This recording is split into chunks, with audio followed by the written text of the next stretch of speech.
Train জনজীবনকে সহজ করে, পথকে করে ছোট, কিন্তু সেই ট্রেনের লাইনের পাশেই বসবাসকারীরা প্রতিদিন বাঁচে মৃত্যুর শঙ্কায়।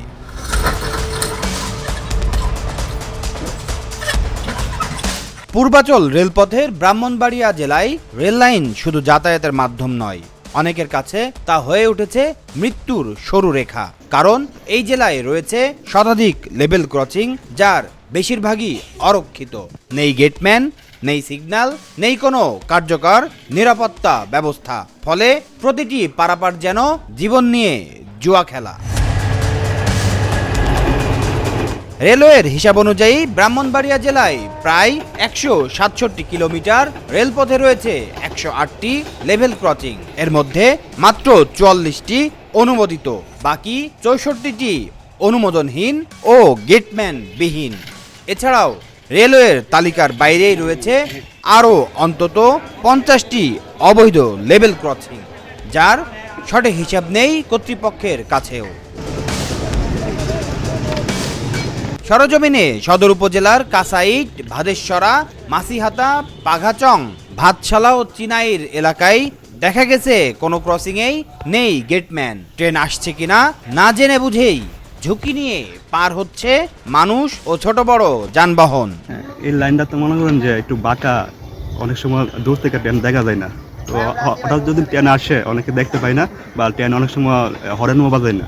তারপর বিশেষ করে মালগাড়িগুলা হরেন কমই বাজায়। তো হঠাৎ করে আসা পড়লে লোকজন একটু দেখা দেয় পুরো জায়গা আর কি। অনেকে ওদিন দেখলাম একজন পড়ে গেছে লাইনের মধ্যে, তারপরে ট্রেন কাছে আসার পরে এটা ওর জাপ মারছে আর কি। আমাদের এখানে মনে করেন গেটটার জন্য মনে করেন কি গাড়ি দুর্ঘটনা হয়, মনে করেন কি সিএনজি অ্যাক্সিডেন্ট হয়েছে, কয়েকদিন আগে অটো অ্যাক্সিডেন্ট হয়েছে। তাই গেটের জন্য মনে করেন অনেক সমস্যা। যে বাদুঘর আছে, তারপর ওই যে কাউতলি কুরুলিয়া ব্রিজের বরাবর একটা ক্রসিং আছে, এগুলি অনিরাপদ। ওইটি কোনো লাইনম্যান নাই, গেটম্যান নাই। অরক্ষিত এসব ক্রসিংয়ের দুই পাশে শুধু একটি করে নোটিশ টাঙিয়ে দায় সেরেছে রেল কর্তৃপক্ষ।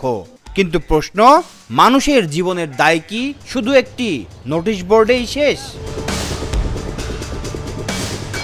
আখাউড়া রেলওয়ে পুলিশের তথ্য অনুযায়ী গত 1 বছরে ব্রাহ্মণবাড়িয়া জেলায় ট্রেনের ধাক্কায় ও ট্রেনে কাটা পড়ে প্রাণ গেছে অন্তত 35 জনের, যাদের মধ্যে 7 জন নারী এবং 28 জন পুরুষ। আসলে রেল দুর্ঘটনা এটা আমাদের একটা কমিউনিটি ম্যাটার। তো রেলওয়েতে প্রায় প্রতি বছরই বিপুল সংখ্যক ট্রেনে কাটা পড়ে লোকজন মারা যাচ্ছে।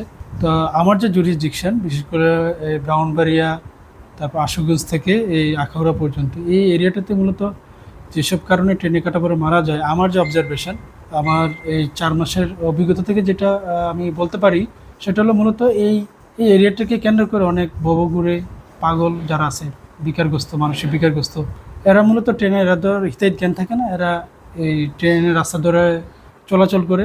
দেখে গেছে অনেক সময় ট্রেন আসে, ওরা মানে টের পায় না বা আওয়াজ পায় না, পরে ওই ঘটনাস্থলেই ট্রেনে কাটা পড়ে মারা যায়। স্থানীয়দের অভিযোগ, অরক্ষিত ক্রসিংয়ের বেশিরভাগ সড়ক এলজিডির অধীনে থাকলেও নিরাপত্তা নিশ্চিতে নেই কোনো কার্যকর উদ্যোগ। অন্যদিকে ব্যয়বহুল হওয়ায় অনেকেই অনুমোদন ছাড়াই রেল লাইন কেটে বানাচ্ছে রাস্তা। ফলে বাড়ছে অবৈধ ক্রসিং, বাড়ছে ঝুঁকি, বাড়ছে প্রাণহানি।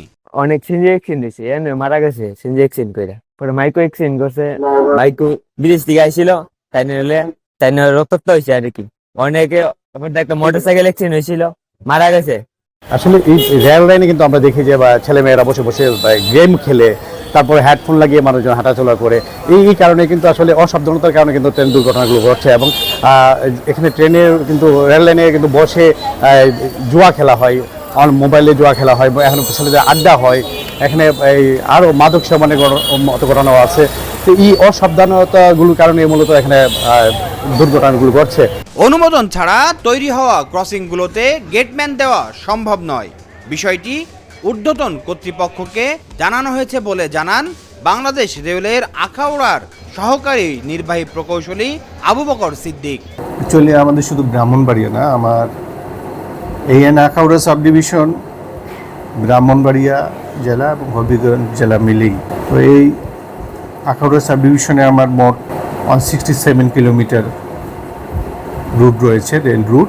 এই 167 কিলোমিটারের মধ্যে 44 নাম্বারস বৈধ লেভেল ক্রসিং রয়েছে এবং 64 নাম্বারস অবৈধ লেভেল ক্রসিং রয়েছে। তো বৈধ লেভেল ক্রসিংগুলোতে আমরা তো লোকবল রেখেছি এবং সেফটি যত রকমের ইকুইপমেন্ট আছে এগুলো আমরা সরবরাহ দিয়েছি এবং টাইম টু টাইম আমরা তাদের প্রশিক্ষণ দিয়ে থাকি। আর অবৈধ লেভেল ক্রসিংগুলোর অবৈধ লেভেল ক্রসিং গেট যেগুলো গড়ে উঠেছে যত্রতত্র এগুলো আমরা রেল ফেন্সিং দিয়ে বন্ধ করার চেষ্টা করতেছি। স্থানীয়দের দাবি অরক্ষিত লেভেল ক্রসিংগুলো দ্রুত বৈধতার আওতায় এনে গেটম্যান নিয়োগ ও আধুনিক সিগন্যাল ব্যবস্থা চালু করতে হবে, নইলে ব্রাহ্মণবাড়িয়ার এসব রেল ক্রসিং শুধু রাস্তা নয়, তৈরি হবে নীরব মৃত্যুর ফাঁদ হিসাবে। Aminul Islam, Asian television.